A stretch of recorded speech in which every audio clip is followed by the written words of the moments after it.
రాజంపేట మండలం భువనగిరిపల్లి గ్రామం కొండపైన వెలసిన శ్రీ లక్ష్మీ నరసింహస్వామి వారి ఆలయం బ్రహ్మోత్సవాల్లో భాగంగా శ్రీ లక్ష్మీ నరసింహస్వామి కళ్యాణం అత్యంత వైభవంగా జరిగింది. కడప జిల్లా రాజంపేట మండలం భువనగిరి గ్రామం కొండపైన వెలసిన శ్రీ లక్ష్మీ నరసింహస్వామి వారి ఆలయం బ్రహ్మోత్సవాల్లో భాగంగా శ్రీ లక్ష్మీ నరసింహస్వామి వారి కళ్యాణం అత్యంత వైభవంగా జరిగింది. మాజీ మంత్రి పసుపులేటి బ్రహ్మయ్య కుటుంబ సభ్యుల తరపున పసుపులేటి వీర పవన్ దంపతులు స్వామివారికి అమ్మవార్లకు పట్టు వస్త్రాలు, బంగారు మాంగళ్యాలు, ముత్యాల తలంబరాలు, వెండి యజ్ఞోపవేతం, వెండి సామాగ్రి సమర్పించారు.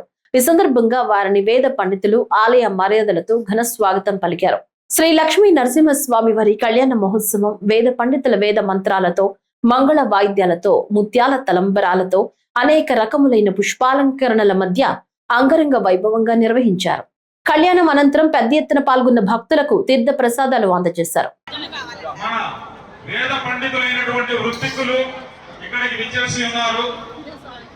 గురుస్వరూపులైనటువంటి వృత్తికులు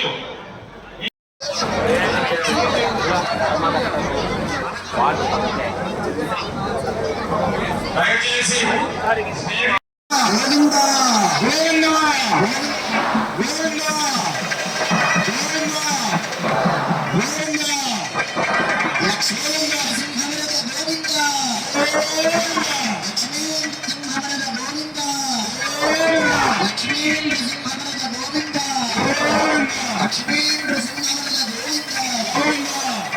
స్వామివారి కళ్యాణ మహోత్సవంలో ముఖ్యమైన ఘట్టం మాంగళ్య ధారణ కార్యక్రమం జరుగుతుంది.